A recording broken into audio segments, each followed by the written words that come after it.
السلام علیکم۔ الحمد للہ نحمده ونستعینه ونستغفره ونؤمن به ونتوکل علیہ ونعوذ باللہ من شرور انفسنا ومن سیئات اعمالنا من يهده الله فلا مضل له ومن يضلله فلا هادي له ونشهد أن لا إله إلا الله وحده لا شريك له ونشهد أن سيدنا ونبينا ومولانا محمدا عبده ورسوله صلى الله تعالى على خير خلقه محمد وآله وأصحابه أجمعين. أما بعد فأعوذ بالله من الشيطان الرجيم. بسم الله الرحمن الرحيم.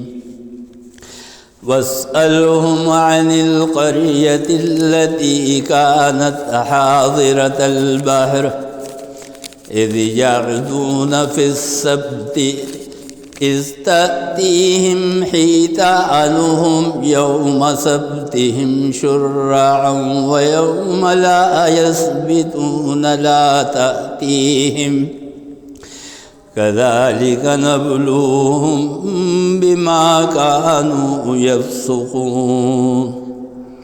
وإذ قالت منهم أمة لم تعظون قوما الله مهلكهم أو معذبهم عذابا شديدا قالوا معذرة إلى ربكم ولعلهم يتقون.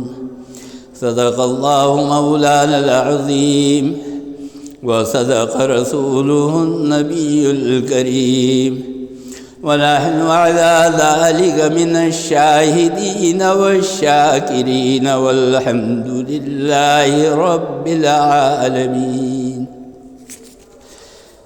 بزرگان محترم اور برادران عزیز،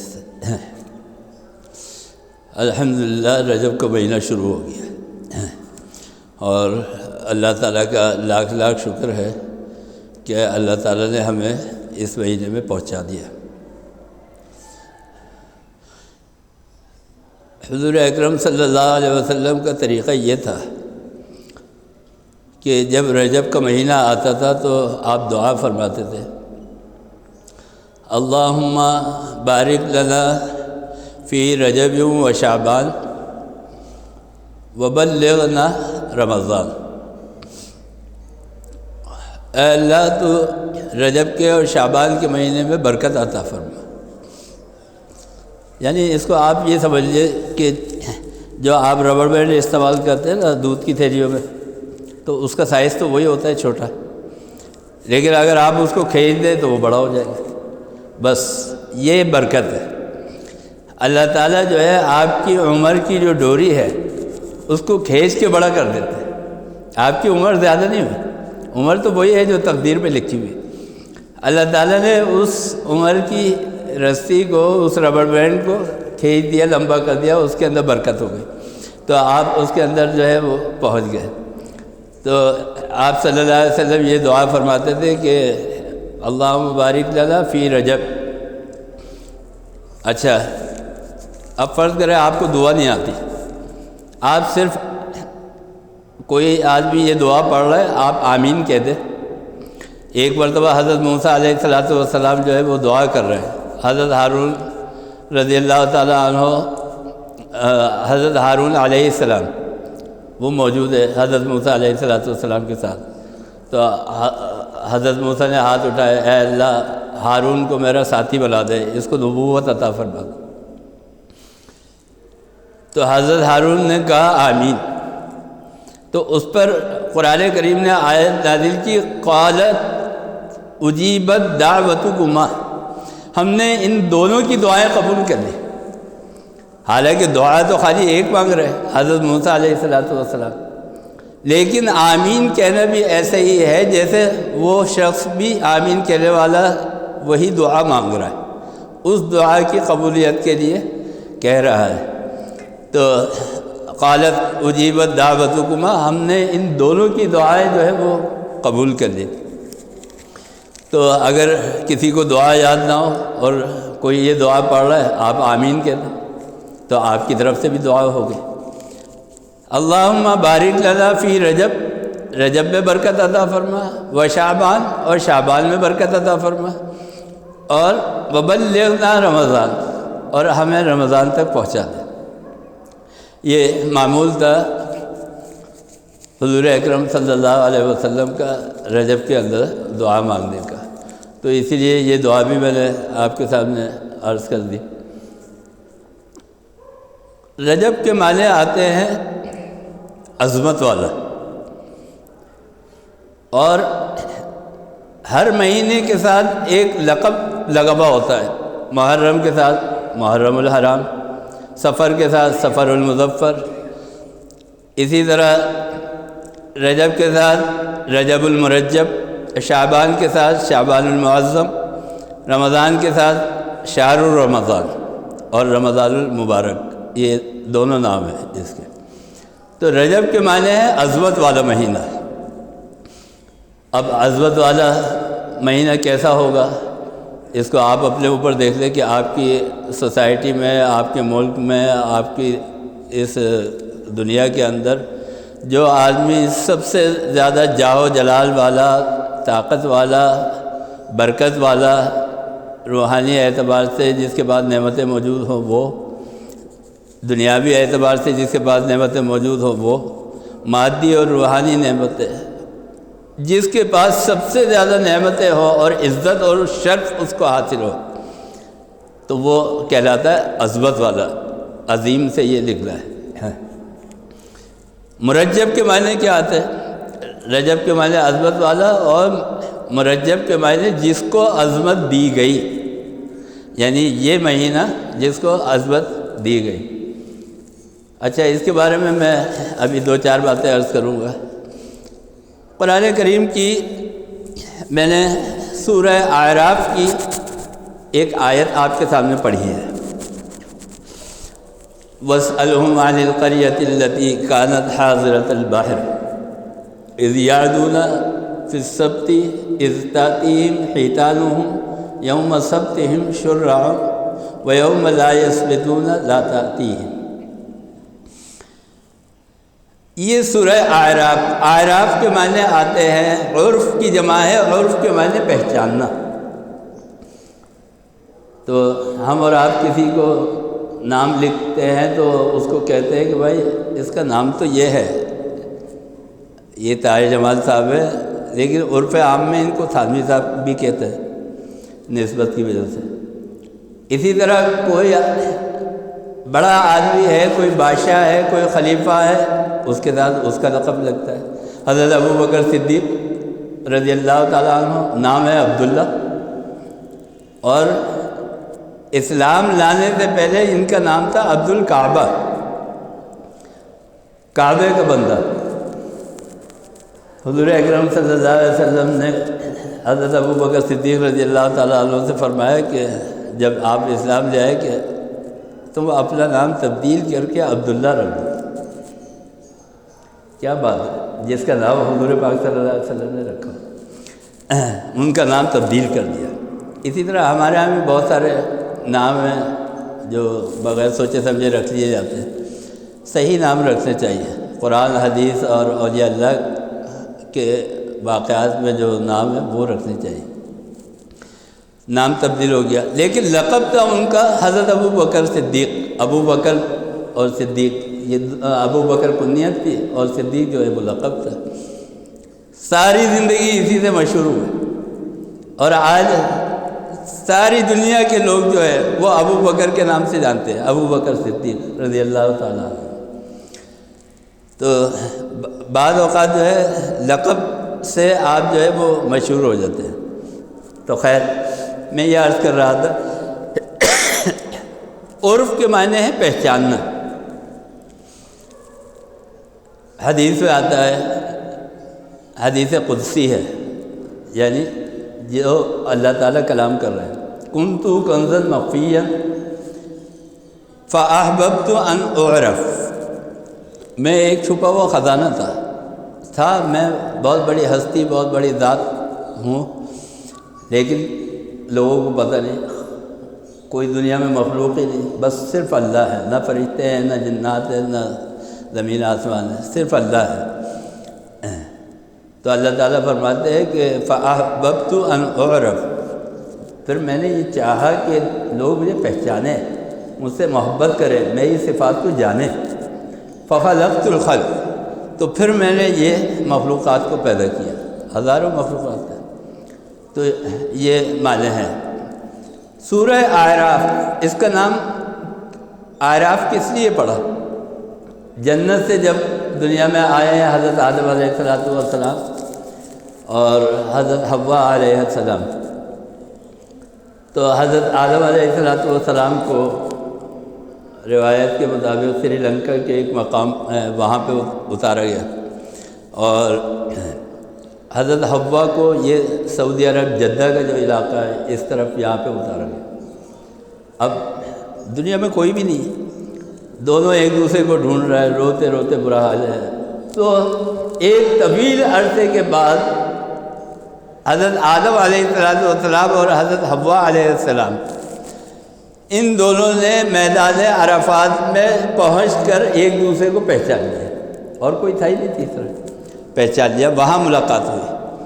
تو اس واقعے کا اور انبیاء کرام علیہ السلام کے بہت سارے واقعات اس سورت کے اندر آپ کو ملیں گے جو بیان کیے گئے. اسی لیے اس سورت کا نام ہے سورۃ الاعراف. یہ شروع ہو رہا ہے واقعہ قرآن کریم میں وَاسْأَلْهُمْ، کہ آپ ان سے سوال کیجئے. مخاطب کون ہے؟ 3 قومیں ہیں، ایک تو یہود قوم، دوسرے عیسائی قوم، اور دوسرے بت پرست، مکے کے قریش کے بت پرست. یہ 3 مخاطب ہیں. لیکن یہاں جو واقعہ بیان کیا گیا ہے وہ یہود قوم کا ہے، جو بنی اسرائیل کی قوم کے ہیں. یہودی بنی اسرائیل قوم کی ایک شاخ ہے. ان کا واقعہ کہ آپ ان سے سوال کیجئے. اچھا، وہ آتے تھے مختلف. یہ سورہ یوسف جو ہے ہم سمجھتے ہیں یہ کوئی بہت بڑا واقعہ اللہ تعالیٰ نے قرآن کریم میں ذکر کیا ہے. نہیں، یہ یہودی جو تھے یہ بڑے خبیث تھے اور ہیں، اور یہ سازشوں میں لگے رہتے تھے. اس وقت بھی حضور اکرم صلی اللہ علیہ وسلم کی نبوت کو نعوذ باللہ ختم کرنے کے در پہ رہتے تھے. تو انہوں نے ایک دفعہ یہودیوں نے آ کے قریش کے لوگوں سے کہا کہ تم ان سے سوال کرو محمد سے صلی اللہ علیہ وسلم. اور سوال کون سا ہے؟ 40,000 سال پرانا واقعہ. یہ تو ابھی کے ہیں، اس دور کے ہیں باشندے، تو جواب دے نہیں سکیں گے. ان کی ساری نبوت جو ہے وہ خاک میں جائے گی نعوذ باللہ. تو تم ان سے سوال کرو. اور وہ سوال کیا ہے؟ وہ سوال یہ ہے کہ بنی اسرائیل جو ہے یہ تو ملک شام کے رہنے والے ہیں، یہ ملک مصر میں کب آئے، کیسے آئے؟ اسی کے قرآن ان کا جتنا ذکر کر رہا ہے وہ سب مصر کے واقعات ہیں. تو ذرا یہ پوچھو محمد صلی اللہ علیہ وسلم سے کہ یہ مصر میں کب آئے اور کیسے آئے. اس واقعے سے بتا کر حضرت یوسف علیہ السلام کے واقعے کو بتا کر حضور اکرم صلی اللہ علیہ وسلم کی نبوت کو ثابت کیا گیا کہ یہ ایسے ہی نہیں ہے. ان هو الا وحی یوحی، یہ جو کچھ کہتے ہیں یہ اللہ کی طرف سے وحی ہوتی ہے. وہ پوری صورت جو تھی وہ نازل ہوئی اور اس میں بتایا کہ حضرت یوسف علیہ السلام کس طرح ہے. خیر، یہ یہودی جو ہیں یہ ٹکڑے ٹکڑے ہوئے حضرت عیسیٰ علیہ السلام کی پیدائش پر، جب انکار کر دیا آپ کی پیدائش کا کہ ہم تو نہیں مانتے، یہ بغیر باپ کے کہاں سے آ گئی. یہ ایک قوم تھی اور ایلا ایک جگہ ہے، وہاں پہ یہ قوم جو تھی رہتی تھی، دریا کے کنارے سمندر تھا۔ کانت حاضرۃ البحر واسألہم عن القریۃ التی کانت حاضرۃ البحر۔ یہ قوم جو تھی یہود قوم کے کچھ خاندان تھے، وہ ایلا ایک جگہ تھی، اس کے قریب جو ہے وہاں رہتے تھے۔ اور آپ کو پتہ ہوگا یہاں بھی شپ یارڈ وغیرہ میں، کباڑی میں، مدوڑا میں جو سمندر کے کنارے لوگ رہتے ہیں رہائشی، وہ عام طور پہ زیادہ تر ماہی گیری کا پیشہ اختیار کرتے ہیں، مچھلی پکڑنا اور مچھلی کھانا اور مچھلی بیچنا، ان کے ساری جو دلچسپیاں ہوتی ہیں وہ سمندری سرگرمیوں کے ساتھ ہوتی ہیں۔ تو یہ قوم جو تھی، یہ قوم بھی ایلا پہ رہتی تھی سمندر کے کنارے۔ حاضرۃ البحر اذ یعدون فی السبت اذ تأتیہم حیتانہم۔ اس قوم کے اندر ایک دن عبادت کا تھا، چھٹی کا تو شروع سے تصور ہی نہیں ہے اسلام کے اندر، نہ پہلے انبیاء میں اور نہ بعد میں، لیکن عبادت کے دن مخصوص کیے ہوئے تھے۔ انہوں نے یہودیوں نے ہفتے کا دن مقرر کیا ہوا تھا اپنی عبادت کے لیے، کہ یہ جاتے تھے عبادت خانے میں اور وہاں جا کے عبادت کرتے تھے، اور عیسائیوں نے اتوار کا دن اور مسلمانوں نے جمعہ کا دن۔ تو یہ جب نافرمانی پہ اتر آئے اور سرکشی کرنے لگے اور انبیاء کرام علیہ السلام کے ساتھ جو ہے بغاوت کرنے لگے، ان کے اوپر ایمان نہیں لاتے تھے، تو ایک وقت آتا ہے اللہ تعالیٰ جو ہے وہ چھوٹ دیتا رہتا ہے۔ ابھی اکثر لوگ یہ سوال کرتے ہیں کہ مولانا صاحب وہ جو یہود و نصارہ ہے وہ تو اتنے عیش کر رہے ہیں، اور ہم مسلمان جو ہے یہ بالکل فقیر ہوئے ہوئے ہیں اور کمزور ہوئے ہوئے ہیں اور بہت تباہی کا شکار ہے۔ تو اللہ تعالیٰ جو ہے وہ ڈھیل دیتا ہے۔ اللہ تعالیٰ نے کبھی کسی کے اوپر محض اس وجہ سے کہ اس نے اللہ کے اوپر ایمان نہیں رکھا اور اللہ کے دین کو قبول نہیں کیا، دین اسلام کو قبول نہیں کیا، کبھی اللہ تعالیٰ نے کسی کی روزی بند نہیں کی۔ وہ صبح بھی کھا رہا ہے، شام بھی کھا رہا ہے، ناشتہ بھی کر رہا ہے اور ساری نعمتیں برت رہا ہے۔ اور یہی وجہ ہے، ایک حدیث پاک ہے حضور اکرم صلی اللہ علیہ وسلم نے فرمایا، اور بڑی اچھی بات فرمائی، بعض احادیث بڑی جامع ہوتی ہیں، اسی لیے ان کو کہا جاتا ہے الجامع الحدیث۔ آپ صلی اللہ علیہ وسلم نے فرمایا کہ اگر اس دنیا کی قیمت ایک مچھر کے پر کے برابر بھی ہوتی تو اللہ تعالیٰ کافر کو ایک گھونٹ پانی بھی نہیں پلاتا، ہے ہی نہیں، اس دنیا کی کوئی قدر و قیمت ہے ہی نہیں۔ یہ دنیا آپ کے لیے بنی ہے اور آپ اللہ کے لیے بنے، آپ اللہ کی عبادت کریں، جو آپ کی تقدیر میں لکھا ہے، جتنا لکھا ہے وہ مرنے سے پہلے آخری لقمہ جب تک آپ کے حلق میں نہیں اتر جائے گا آپ کو موت نہیں آئی۔ یہاں تک کہ ایک آدمی کہ جس کو آخری وقت میں آپ نے دیکھنا ہے، جب تک موت نہیں دیکھ لیں گے آپ کو موت نہیں آئی، پھر آپ کیوں بھاگتے ہیں اس کے پیچھے کہ مجھے اتنے اچھی نوکری مل جائے، مجھے اتنا اچھا جو ہے وہ میرا کاروبار کا سیٹ اپ ہو جائے، جو ملنا ہے وہ ملے گا۔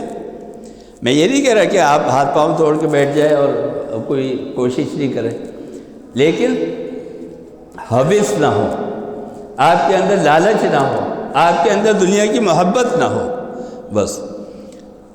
تو جب انہوں نے نافرمانی شروع کی بنی اسرائیل کے لوگوں نے، تو اللہ تعالیٰ نے ان کو ڈھیل دی۔ یہ مچھلیاں کھا رہے ہیں، مچھلیوں کا شکار کر رہے ہیں، ان کا پیشہ بھی تھا، کاروبار بھی کر رہے ہیں۔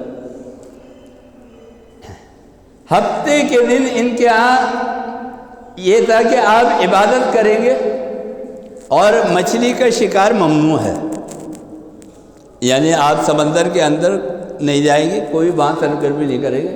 یہ ہفتے کے دن کے لیے ممانعت تھی آپ کی۔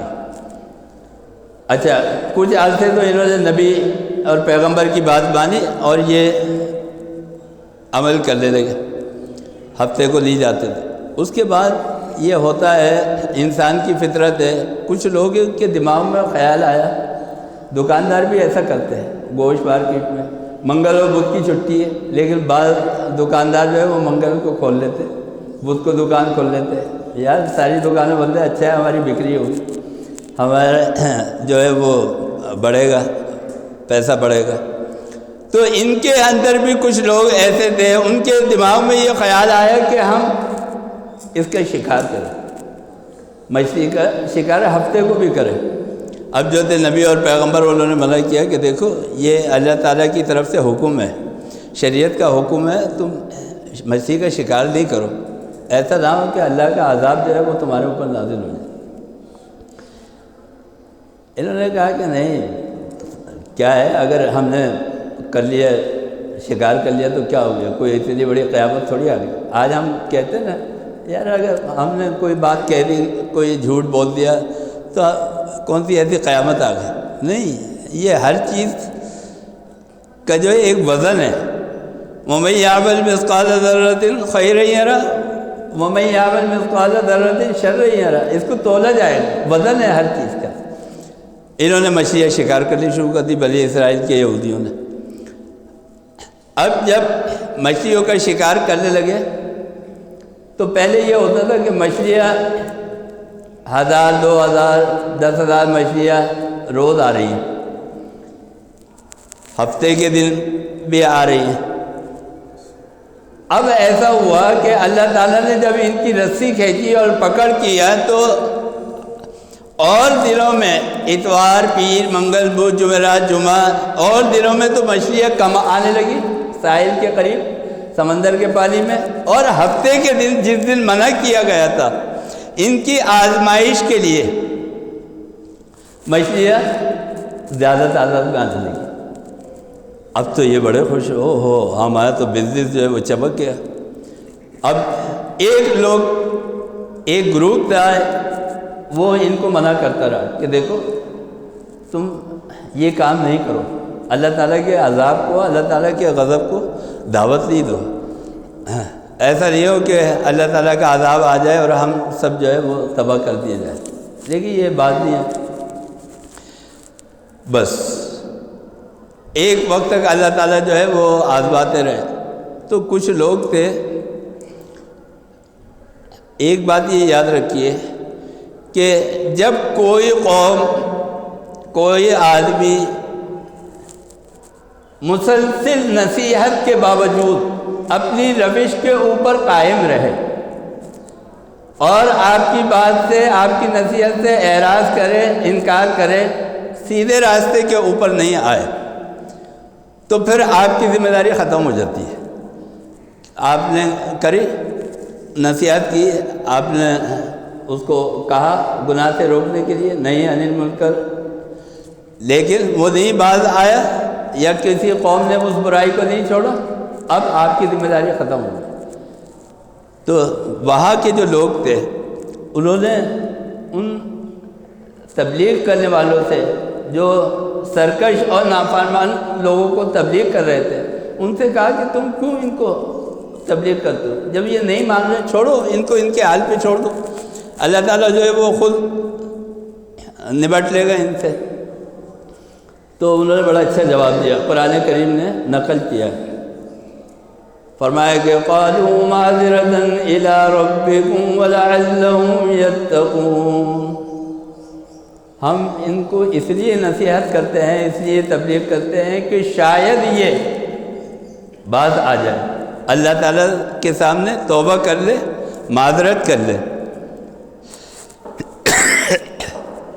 اور دوسری بات وَلَعَلَّهُمْ يَتَّقُونَ، شاید کہ یہ اللہ سے ڈر کر سیدھے راستے کے اوپر آ جائے، اس وجہ سے ہم کرتے ہیں۔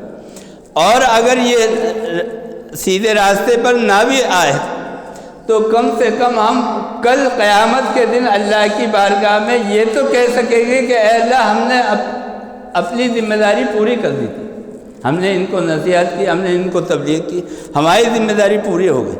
کیوں اس لیے کہ آپ یہ نہیں سمجھے کہ آپ مولوی ہیں، متقی ہیں، پرہیزگار ہیں، تو آپ نے خود عمل کیا تو آپ جو ہے وہ کامیاب ہو گئے۔ ایک مرتبہ حضرت جبرائیل علیہ السلام کو اللہ تعالیٰ نے حکم دیا کہ جاؤ اور جا کے فلانی بستی کو الٹ دو، زمین پلٹ دو۔ تو حضرت جبرائیل علیہ السلام گئے اور واپس آ کے کہا کہ اے اللہ، تو بے شک اس میں کوئی شک نہیں ہے، ساری قوم جو ہے وہ نافرمان ہے، لیکن ایک آدمی ہے جو 500 سال سے ایک جگہ بیٹھ کر اللہ کی تیری عبادت کر رہا ہے، اور سجدہ کرتے کرتے اس نے پتھر گھس گیا، اتنے سجدے کیے ہیں۔ اللہ تعالیٰ نے فرمایا کہ اس آدمی کے ساتھ پوری بستی کو الٹ دو، اس لیے کہ یہ خود جو ہے عبادت کے اندر لگا رہا اور اس کے آس پاس گناہ ہو رہے تھے اور اس نے روکا نہیں۔ ایک مرتبہ کراچی میں حالات خراب ہوئے اور ریجر پولیس آ گئی، تو اس نے اور لوگوں کے ساتھ ایک پولیس والے کو پکڑ لیا، تو وہ وردی پہن کے بیٹھا ہوا تھا اس وجہ سے کہ میں تو چھوٹ جاؤں گا، مجھے تو پکڑیں گے نہیں۔ تو انہوں نے گورنمنٹ کے لوگوں نے، اہلکاروں نے کہا کہ یہ ساری دہشت گردی تمہارے علاقے میں ہو رہی تھی اور تم دیکھ رہے تھے، تم نے روکا نہیں، بتایا نہیں۔ تو اللہ تعالیٰ جو ہے کبھی کبھی اس بات پہ بھی پکڑ کر دیتے ہیں کہ آپ خود تو تھے متقی پرہیزگار، لیکن آپ نے نہیں عن المنکر کا فریضہ انجام نہیں دیا، آپ نے امر بالمعروف کا کام انجام نہیں دیا۔ تو انہوں نے کہا کہ اگر اللہ تعالیٰ کل کو ہم سے یہ پوچھے گا کہ تم نے کیا کیا، تو ہم جو ہے یہ تو کہہ سکیں گے کہ اے اللہ ہم نے اپنی ذمہ داری پوری کر دی تھی، ہم نے اپنا حق ادا کر دیا تھا بس۔ فلما عتوا عما نہوا، اس کے بعد قلنا لهم كونوا قردة خاسئين، ان لوگوں کو جو متقی اور پرہیزگار تھے ان کو حکم دیا گیا کہ تم نکل جاؤ یہاں سے، راتوں رات یہاں سے چلے جاؤ۔ اور اس کے بعد اللہ تعالیٰ نے کونوا قردة خاسئین، جب صبح کو لوگ اٹھے ان کے اوپر اللہ تعالیٰ نے عذاب نازل کیا تو وہ سب کے سب بندروں کی شکل ہو گئے۔ یہ تھا پچھلی قوموں کے اندر گناہ کرنے کا، برائی کرنے کا عذاب، اور اتنی بڑی سزا ہوتی تھی، کسی نے جھوٹ بولا ہے تو اس کے ماتھے پہ یہاں لکھا ہوا آ جاتا تھا جھوٹا، کسی نے شراب پی اس کے ماتھے پہ لکھا ہوا آ جاتا تھا شرابی، کسی نے زنا کیا اس کے ماتھے پہ لکھا ہوا آ جاتا تھا زانی۔ آج تو اللہ تعالیٰ نے حضور اکرم صلی اللہ علیہ وسلم کے صدقے میں ہمارا پردہ رکھا ہوا ہے، تو وہ سب کے سب جو تھے وہ بندر کی شکل بن گئے۔ یہاں سے بہت سارے محققین کو جو ہے وہ غلط فہمی ہوئی اور انہوں نے اس سے نکالا ڈارون کا نظریہ کہ انسان جو ہے وہ پہلے بندر تھا، پہلے بندر نہیں تھا انسان انسان ہی اشرف المخلوقات ہے۔ وہ لوگ کہ جن کو اللہ تعالیٰ نے بندر بنا دیا تھا، 3 دن تک وہ لوگ اپنے گھروں کے اندر، ظاہر بات ہے بندر بن گئے، اپنے گھروں کے اندر قید رہے۔ اچھا اب ایک دوسرے کو دیکھ رہے ہیں، یعنی ایک گھر میں جتنے افراد تھے وہ ایک دوسرے کو تو پہچانتے تھے، آنکھوں سے تو پہچان رہے، اب وہ ایک دوسرے کو دیکھ رہے اور رو رہے، اب ان کے وہ بندر کی شکل بنے ہوئے آنکھوں سے آنسو جانے، رو رہے ہیں، کس وجہ سے کہ بندر بنا دیا۔ اور جب ایک مرتبہ عذاب آ جائے تو پھر کچھ نہیں ہو سکتا۔ 3 دن تک اسی عذاب کے اندر وہ مبتلا رہے اور اس کے بعد اللہ تعالیٰ نے ان کو ہلاک کر دیا۔ یہ ہے بنی اسرائیل کے یہودیوں کا واقعہ۔ یہ واقعہ میں نے کیوں عرض کیا؟ یہ واقعہ اس لیے عرض کیا کہ رجب کے مہینے میں 3 مہینے ہیں، ذی القعدہ، محرم الحرام، ذی القعدہ، ذی الحجہ اور محرم الحرام، یہ عظمت والے مہینے ہیں، احترام والے مہینے۔ اور اسی طرح رجب کا مہینہ جو ہے یہ بھی احترام والا مہینہ ہے۔ بنی اسرائیل کی شریعت کے اندر اس کے اندر لوٹ مار کرنا، قتل کرنا، لڑائی کرنا، جھگڑا کرنا، یہ سب ممنوع تھا۔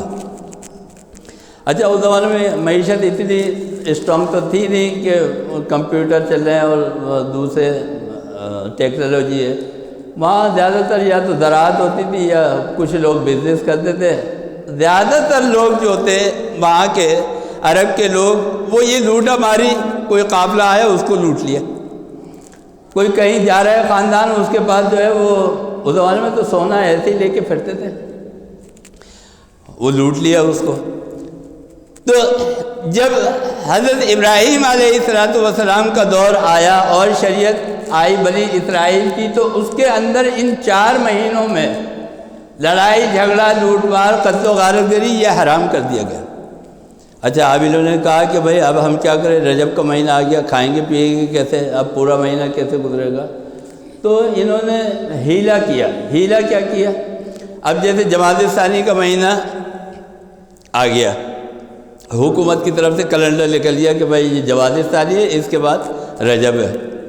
انہوں نے اس وقت کے جو لوگ تھے سردار تھے، انہوں نے کہا کہ اس سال جو یہ کیلنڈر ہے یہ جمادی ثانی کے بعد رجب نہیں آئے گا، بلکہ سرکاری طور پر شعبان کے مہینے کا اعلان کیا گیا۔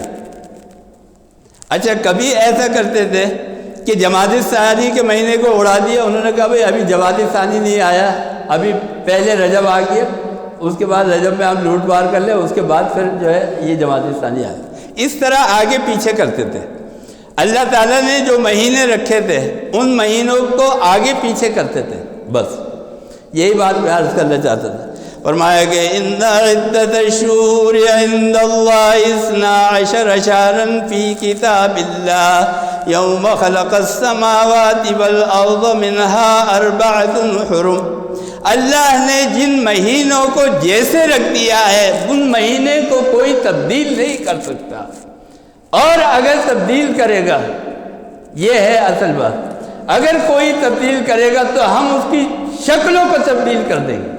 اگر کوئی اللہ کے دین کو بدلنے کی کوشش کرے گا تو دین تو نہیں بدلے گا، لیکن ہم ان کی شکلوں کو بدل دیں گے، اس قوم کو بدل دیں گے۔ کس طرح؟ جس طرح ہم نے بنی اسرائیل کی قوم کو بندروں کی شکل میں بدل دیا۔ بس یہ جو ہے قرآن کریم نے اعلان کیا۔ اس مہینے کی بڑی فضیلت ہے۔ اس کے اندر صحابہ کرام رضوان اللہ تعالیٰ علیہم اجمعین جب رجب شروع ہو جاتا تھا تو اس میں نفلی روزے کثرت سے رکھتے تھے، اور اس کے اندر صدقہ خیرات جو ہے وہ کثرت سے کرتے تھے۔ یہ مہینہ نماز کی سالگرہ کا بھی مہینہ ہے، اس کے اندر نماز بھی فرض ہوئی ہے، تو لہٰذا اس مہینے کا احترام کرنا چاہیے، اور اس مہینے کی تیاری کر کے ہمیں رمضان المبارک کا جو ہے وہ انتظار کرنا چاہیے۔ اللہ تعالی ہمیں اور آپ کو سب کو عمل کی توفیق عطا فرما۔ اللہم ارنا الحق حقا وارزقنا اتباعہ وارنا الباطل باطلا وارزقنا اجتنابہ، وصلی اللہ تعالی علی خیر خلقہ محمد وآلہ واصحابہ اجمعین۔ میری والدہ بیمار ہے، دعا کیجیے اللہ تعالیٰ ان کو اور جتنے لوگ اسپتالوں میں گھروں میں چھوٹی بڑی بیماریوں کے اندر مبتلا ہے، اللہ تعالیٰ سب کو شفا کاملہ عاجلہ و صبر نصیب فرما برحمتک یا ارحم الراحمین والحمد للہ۔